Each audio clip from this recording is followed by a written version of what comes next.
The green reputation of the University of Rhode Island is growing. We're attracting higher caliber students and graduating environmentally engaged citizens.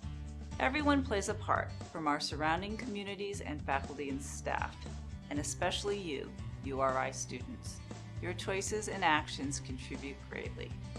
Recycling is an important part of this responsibility. There are many benefits to a successful recycling program. Your choices and actions matter. Right now, you might be finishing up a drink. What will you do with that bottle when you're done? Will it go in the trash or the recycling? What will you do with the cap? What choice will you make? The Rhode Island Resource Recovery Corporation is really where all these things come together. So here we are at the materials recycling facility, and behind me is the mixed recyclables, or the blue bin material side of the facility. And when trucks arrive with recyclables, they're going to be directed to this building, and the first place that they're going to stop is the scale house. So the scale house, the trucks are weighed on the way in, and then again on the way out, and that way we know how much recyclable content they were carrying.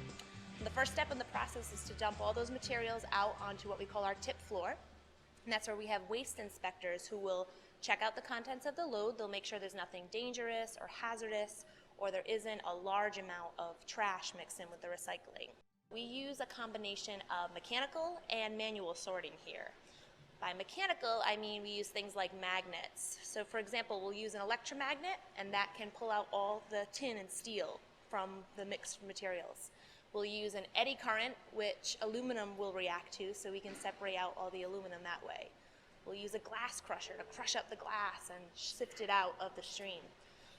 And then we'll use manual sorting as well. So we have workers on the line, and one of their main jobs is to separate out different types of plastics. So we currently accept bottles and jugs here, and they are constantly moving through the line and sorting out the plastic bottles from the plastic jugs. We pretty much follow that same pattern on the fiber side, or the green bin material side of the facility.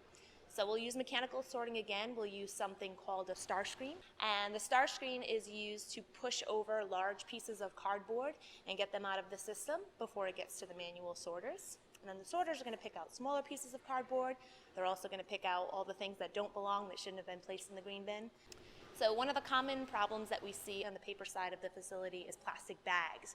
We see a ton of plastic bags, and that's actually a contaminant to our system, and will most likely either end up in the garbage or end up getting caught in the machinery and stopping the whole process. So it's a big problem. Another common contaminant on the paper side of the facility is greasy pizza boxes. We don't want anything with grease or cheese or sauce on it. If you have a clean cardboard top of your pizza box, you can absolutely rip the top off and put that in your recycling bin, and then put the greasy part of the pizza box in the trash. Also, anything that's really thin, like a napkin, a paper towel, a tissue, all of that, whether or not it's dirty, it's already so thin that it can't be recycled again, so we want to put those items in the trash as well. There are certain standards that, if met, help everyone who is part of the recycling process. From our custodial team, our faculty and staff, you have a responsibility to our planet. As you learn more about recycling and these standards, I ask that you take this message with you and encourage everyone to recycle responsibly.